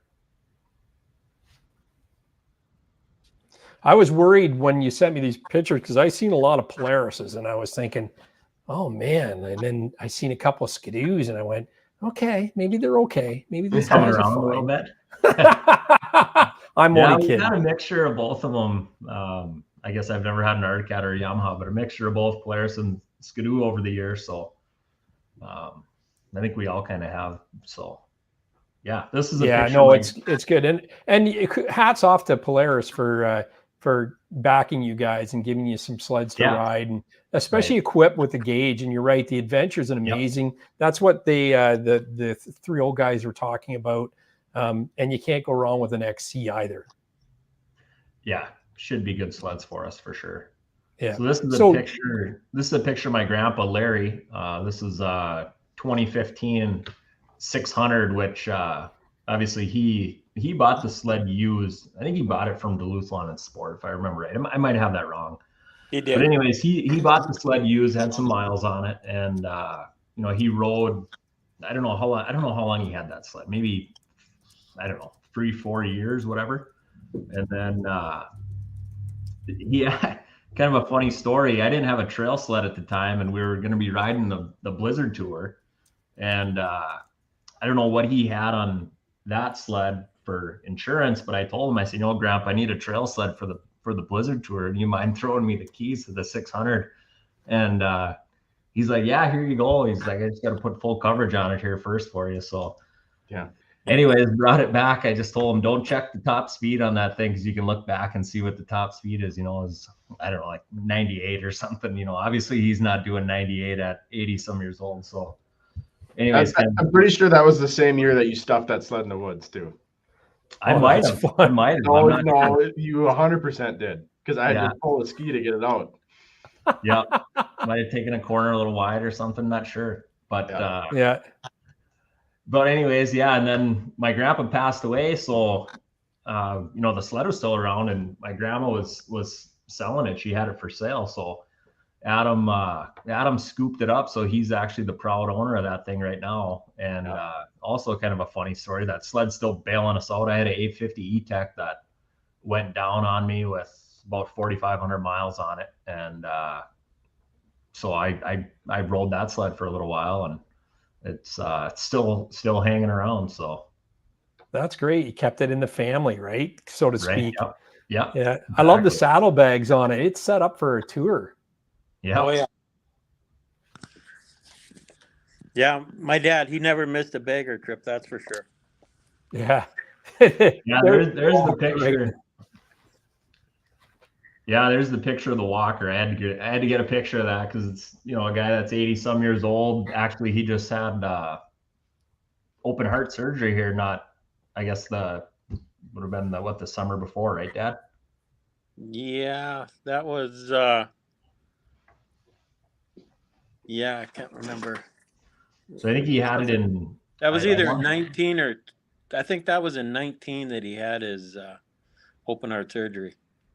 Yeah. So, yeah, this was, that birthday weekend trip that I was telling everybody about here earlier, where, we go for a big mile ride and then come back and take him for a little ride out for supper or whatever. So, I just I thought it was pretty cool. You got rough trails, you got low snow, you got this, you got that, really you can't complain about too much. As long as you're healthy, you're out there riding snowmobile and doing what you love with your buddies. That's really, that's what's most important. Oh, for sure. You know what? And it's a big, like you could say whatever, he's 80 years old riding still, but it's something to say about the sleds getting better and better, that you're able to ride when you're that age. And Adam, you said it best, like you wouldn't want to do it on a 98 today. You wouldn't be riding. And that's, there you go. You've got a Polaris there with an 80-year-old that doesn't even phase him. Yeah. Randy still has a 1997 XLT. I think you should bring that along. Maybe put a day on it around the lake. Yeah. Yeah. Maybe we can pass it around. Everybody can have their day, just a moment of appreciation for the evolution of snowmobiling. The greasy Absolutely. triple. It was it's an RMK, and it had an 1 1/4 paddle on it. Nice. Actually, Rob, the oil guy said it best. He said, snowmobiles keep you going. Yeah. That's the honest truth, right? But the snowmobile has to be comfortable enough to ride. Yeah. Now you've both got smart shocks on your 23s. I do. I didn't. Yeah. I went the other way. Yeah. The smart shocks are pretty amazing, aren't they, Adam? It's very impressive. Yeah. And I bought that 600 from Randy's mom when Larry passed away. And when we go riding now, after my wife rode that 850 one time, I was able to put it in comfort mode on those shocks. Now every time we go riding, she rides my 850 and I ride that 600. It's amazing to be able to set a sled up for yourself and then be able to, with the click of a button, set it up for your wife and let her ride it. Yeah. It's so, like, I can't say enough of the smart shocks. It's just it's a total game changer, man. It takes all the guesswork out of riding, and you can set it on whatever mode that whatever mood you're in. Right? Yeah, we talked Randy out of buying the smart shock so he can pick up all the bar tabs. Yeah, that's right. Yeah. There's only one, and that's after we put the sled away. We don't drink and That's drive. that's a smart answer. That's right. That's good. Well, very cool. So this is some fundraising you were working this on. is an event that we do actually in Fargo, North Dakota every year. They didn't have it this year, but yeah, this is, we'll go around and sell raffle tickets. What's amazing, and I guess I'm kind of sad at the same time, but you get a lot of people, you get the further away that you get from Duluth, Minnesota, you get people that are unfamiliar with the Blizzard Tour. So to have a presence for the Blizzard Tour in some of these different areas is kind of neat, because you get people that come up to the booth and they'll thank you for what you're doing. They got a friend or a relative or somebody, somewhat near and dear, or a close acquaintance or whatever that has had the disease and passed away or is battling it currently. So, for them to have, kind of a view and I guess just understanding that there's people out there that are trying to help, is pretty cool. And it's not just us selling raffle tickets that are helping. It's the people that are donating that are helping, so Yeah. there's new money, new people that are, hey, this thing's a problem. We need to figure it out and help people. And for people to, reach out to us and say, hey, we want to help. That's amazing. We can't thank those people enough. Yeah, that's really good. Do you find that people don't know what ALS is when you're at these shows? The majority of people do. There is some people that don't. You get people everywhere that they come up and they'll say, they don't hardly say a thing. They'll just say, I'll take one of each. Or sometimes people just come up and say, here's $50. I don't want anything. Here's $50. Fight the disease. So yeah, that when you I don't know if you guys you've ever been to a trade show, or you're wheeling a sled around, getting a booth set up. There's things that go into it that can be a little bit frustrating at times, or you got to pay for the booth, drive down there, whatever, set up shop. It makes it all worth it. When you can help people, when you can meet people that are appreciative of what you're doing, and appreciative of the Blizzard Tour, appreciative of what we're doing here with our Circle Tour. It's really, reassuring of why we're doing this, and that's to help people with the disease. Yeah, that's great. Your mindset's absolutely perfect for this type of event and fundraising. Can't say that enough. Yeah, this is just picture Dad and I doing some miles last year, I think, up in up somewhere on the Canadian border. I think we're obviously pretty close to it. So what's it like coming across the Canadian border? Is it easy or is it difficult? What do you got to bring and be prepared for? Stop at customs, and that's about it. If you have a remote border crossing permit, you can go back and forth. Otherwise, you just stop at customs and say, hey, this is where I've been, or how many days I've been gone. Or if, like this particular trip that we were at, we just kind of hugged the border. We didn't go into Canada, but you could see it. I mean, when we had the ride command, or we had I had my the 10-inch screen working, and it showed the border right on it. Yeah, right on. Now, is it, the three old guys showed like a little booth. It was just like a little, for lack of a better word, like a shed. And then the Canadian phone was on the outside, and the Americans had it nice and warm on the inside. Is that what you go to? We did when we were in St. Joseph Island. We crossed there. We did it on a Sunday. And we had to call in and tell them and give them the license plates, all the sleds, and whose they belonged to and stuff. And they weren't real receptive. That they were, when we told them, yeah, it's Yamaha sled, it's Skidoo sled, it's Arctic Cat sled, it's Polaris sled. We were all running dealer plates. Right. And we had insurance on them and stuff, but they weren't our sleds. So that was a little bit trying to get, to say the least. So Yeah, yeah, they were concerned that you didn't actually really own them. That yeah.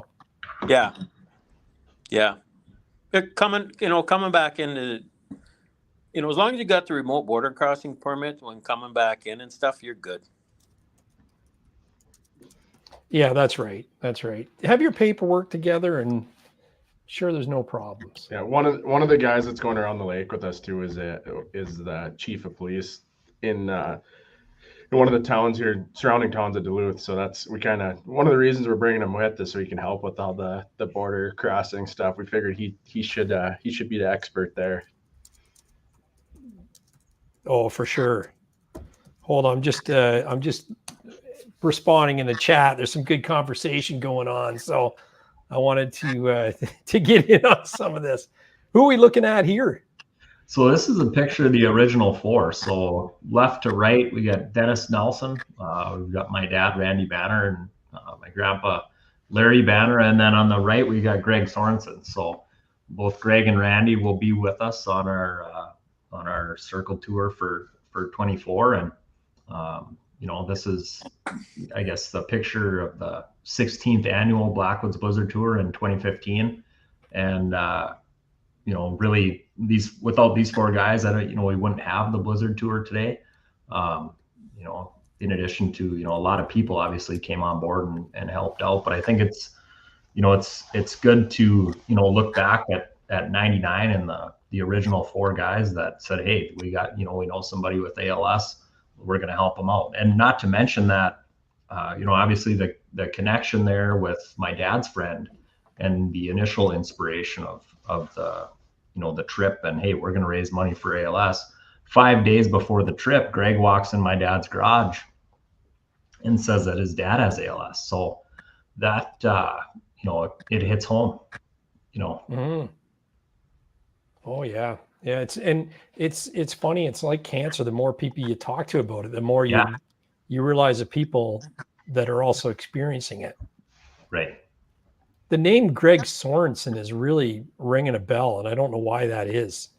Is he he's in the Snowmobile Hall of Fame? So if you check out our website, you can look at his history. He's been involved in organized snowmobiling for a long time, and we're lucky to have him with us for sure. Yeah. Greg and I have ridden many, many, many miles together over the years. That's excellent. Then I know the name. I've heard it before, and not sure where I've heard it, but obviously magazines and stuff, and it's one of those names. So yeah. So this going back to our trip when we went to Baudette and spent the night up there on the Rainy River. We were planning on a 3-day trip, and then Dad followed that plug in his sled and whatever. So we were, quite a ways from the truck on day one. So I just said, well, I'll be back tonight. So I rode 238 miles back to the truck and got the truck and drove it from Park Rapids to Baudette. But it's kind of neat. I found a moose shed, which was kind of cool. So I didn't have any rope with me or anything to tie it off. So I actually sat on it. I was like, what do you do with this thing? I'm not going to leave it. It's pretty cool. I'm bringing it home. So I sat on it. It was like sitting on a grain shovel for, 200 miles or whatever. So it, anyways, I found it. I do the same thing. I probably should have looked a little harder for the second one. So. Yeah. Sometimes I carry them pretty far though, before the second one falls off. Right. Yeah. I'd love to find something like that. That's a treasure in itself. Yeah, it was pretty neat. You've got a Red Link oil can there. I thought they only made them black, or is that something else? No, that's a Link can. I know they make them black now. I don't know if maybe they made them red for a while or what the deal was, but we have red ones. Yeah, I think maybe they made them red to start, and then they wanted to discern that it wasn't gas in it, so they made them black. Yeah, but yeah, it looks like the same can. But that's a beautiful shed. Yeah, it's not huge, but it's, I guess it's pretty uniform, so it's in good shape. It was pretty fresh because it had snowed just a little bit that morning, and there was hardly any snow on it, so it was pretty fresh. Yeah. So that's a 2018. That's what our second sled is. That's what my wife and son ride. Is that? But I didn't recognize it at first with that big hunk of clear plastic on it there. Yeah, I gotta have the PowerMat windshield. Yeah. Do you know and I didn't realize this, but they actually got rid of that far adjustable riser on the 24s. Yeah, I didn't see that. So I kind of like mine. Yeah, I think it's to each their own, and maybe it's a reliability deal or what. But I mean, I don't know. A lot of guys that we know have that sled with the adjustable risers, and they haven't had any issues. But yeah, I'm not sure why they went away from it, if it was supply and demand or what the deal was. Yeah, Galitz's 900 Turbo has it. Oh, it does, huh? Which is really wild to think that that it came stock on that. So very cool. So is this one of your sleds for this year? Yeah, this is one of the sleds that we've my wife Taylor and we actually went down to a trade show. This is actually at an ice fishing show that we were selling raffle tickets at down in Sioux Falls, South Dakota. So we were able to have a booth there and bring the sled, and we got 139 Designs out of Vermont that's helping us out with the wraps for our sleds, and our goal is to have all 6 sleds wrapped, not alike, but within our website, you can go on there and take a look at some different sponsorship levels and opportunities and platforms that, basically is, hey, if you donate X amount, this is our promise to you, and our platinum sponsorship involves a complete custom sled wrap with your, one company logo on there. That would, basically wrap the whole sled. And 139 Designs, Chris, I don't know his last name, but he's been super easy to work with. He's done a great job for us, and we're looking forward to continue working with him. That's great. Yeah, shout out to Duluth Lawn and Sport. That's a really generous package for you guys, for sure. Love it. How cold does it usually get that weekend that you're going to ride?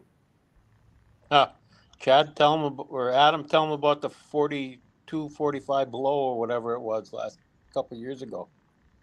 Yeah, was that 2 years ago? Was that during COVID when the Blizzard Tour was virtual, right? Yeah, I think it was. Yeah, so we still rode there was a group of us that still rode just to put some miles on, and I want to say when we left Duluth, it was 20 below, and we went from Duluth to Fortune Bay, which is in Tower, Minnesota, stayed the night. Then the next morning, it was 30 below, 35 below with the wind chill. And of course, we didn't take the short way home. We think we put over 200 miles on that day, but yeah, it was cold. But there was nobody else out on the trail, so we had fun. You know what? Once you get the sled started and you get rolling, you get your body going. We've ridden in -40 and at -40 Celsius and Fahrenheit, it's the same, right? Yeah. And everybody laughs at those big windshields too that we put on our sleds, but I tell you what, I mean, I don't want to get cold, and that's the biggest game changer that I found is putting a tall windshield on the sled. I can wear my open face helmet and just a light balaclava with that tall windshield on, even when it's below zero, and I'm just fine. Yeah, you know what? I ride with just the little blade, the little bikini windshield on the XRS.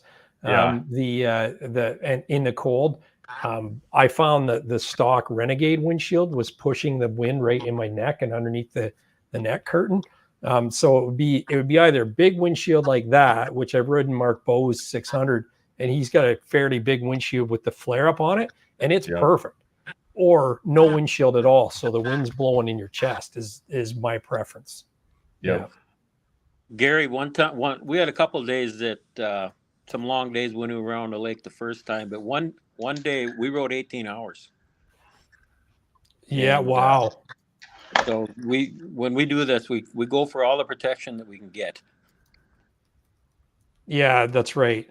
you know, the cold is the first thing that happens that's going to ruin your ride. You know, whether it be cold hands, feet, or face. Right. Yep. So you can pull some big numbers if you have a big windshield and you can stay warm. Yeah, this is just a picture of our booth down in Sioux Falls. So we had a great turnout down there.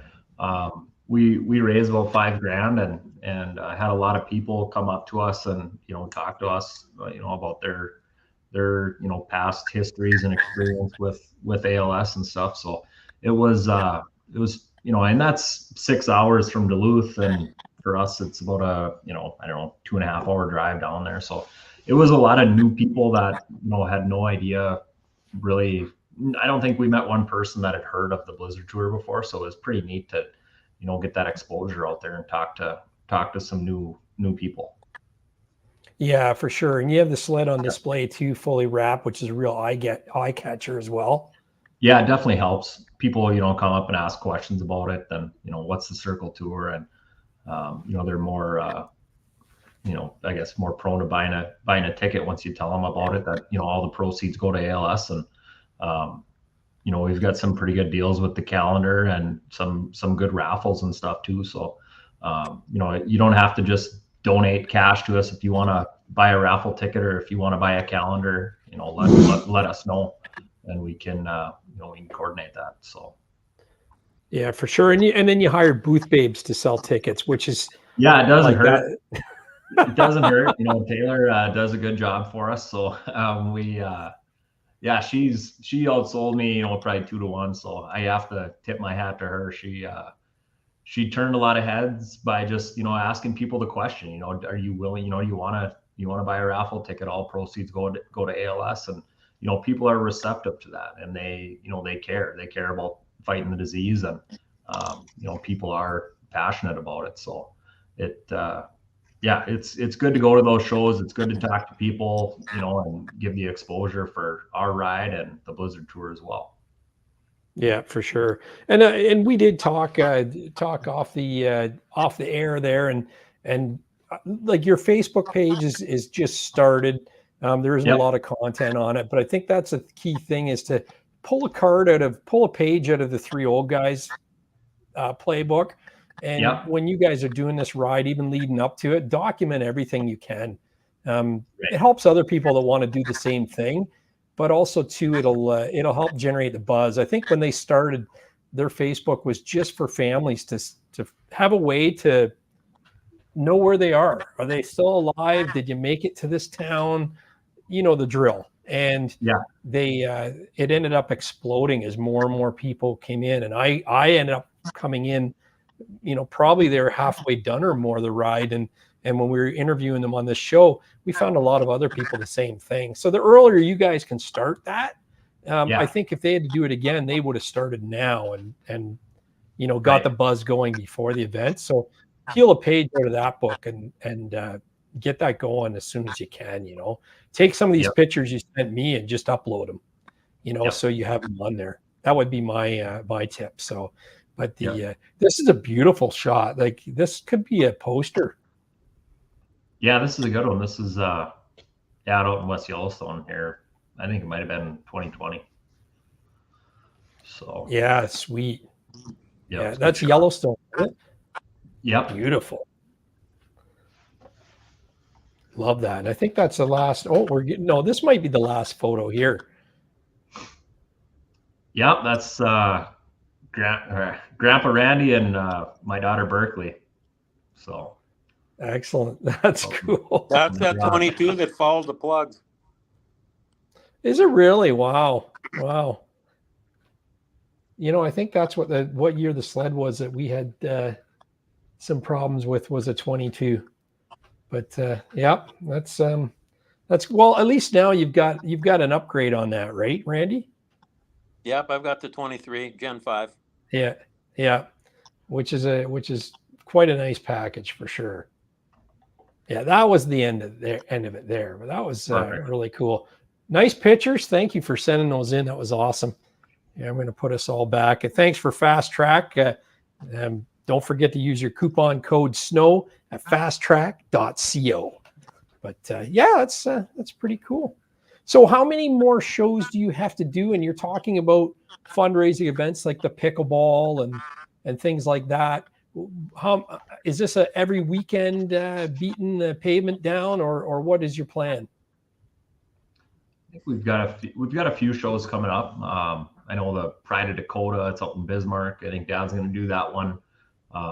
We're gonna, hopefully we got some potential sponsors that are in the works, hopefully selling some raffle tickets at their locations. And we've got Adam and Kaylee with the huge effort there on the pickleball tournament up in northern Minnesota, and then we have the snowcross event down in the cities that we're going to be selling raffle tickets and just looking to raise additional ways to raise money. But that's in addition to bringing kind of, I guess, pounding the pavement, if you will, with the raffle tickets, and just making people aware that we're selling raffle tickets. And like I said, there's some good deals on the calendars. There's $50, $500 chances or cash prizes, and there's 25 different guns. So there's 75 chances to win with the calendar. And if you win, your name goes back in the hat. So it's, it's like a true 75 chances to win. So there's some good deals out there, I think. And, like we've been saying the whole time, all proceeds go to ALS. So it's a win-win, really. And if you're Canadian and you win a prize, how does that work? I'm not sure. That's a good question, but we'll find out and get you an answer. Yeah, it can't be that tough, right? So yeah, unless it was big cash, I don't know how the tax would come into play on that. So, yeah, they're $500 drawings. Yeah, the cash prizes. Nice. So it's not huge, right? You could sneak that out from the IRS, and I didn't say that, did I? Yeah, something like that. Have you got Corey wants to know if you've approached any other manufacturers or sponsors for donations other than what you've mentioned.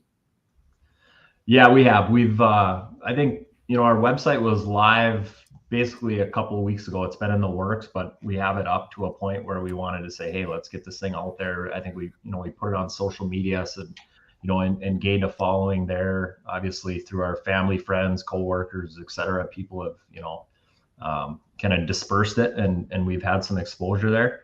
So I think, we'll just keep putting the word out there, but, we've definitely talked to a lot of, different people that, are potential candidates for being a donating sponsor. But yeah, it doesn't matter if it's a person or a company that somebody wants to, help us out. And, we're a 501c3. So all of the donations that we receive are on tax deduction. So.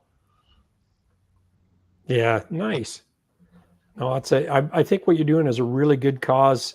Thank you for doing it. And I'm sure everyone else with family suffering with ALS going through this right now are very appreciative of what you're doing as well.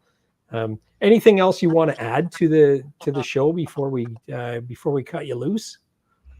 Well, I think first off, we just want to say thank you to you, obviously, and the Rob Hellstrom at Three Old Guys, because without him and you, we wouldn't be here talking. So appreciate your time, and give us a follow. We're on Facebook, Duluth Lawn and Sport ALS Circle Tour on Facebook, and then ALSCircleTour.com. Follow our website.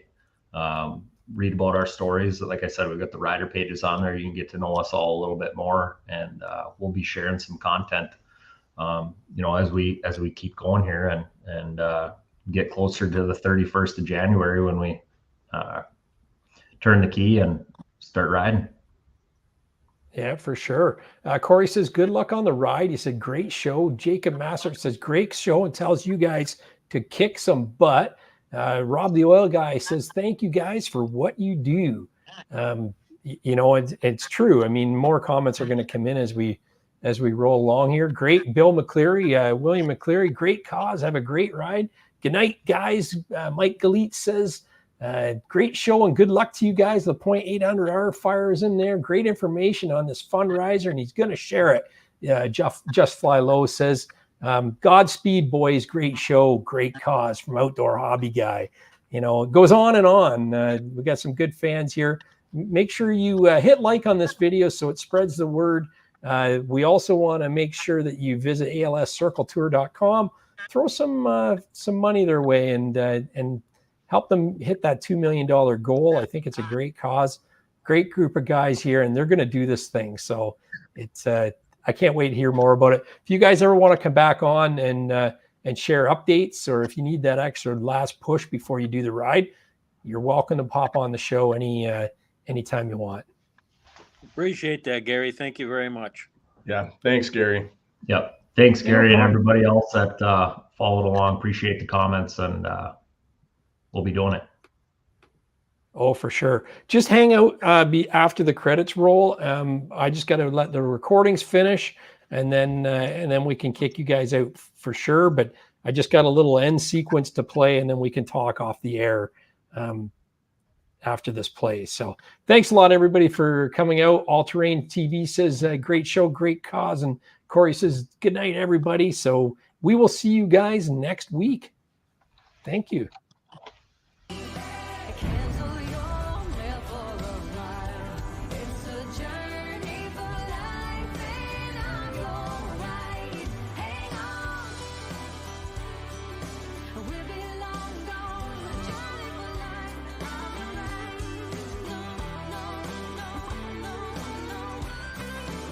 It's a journey.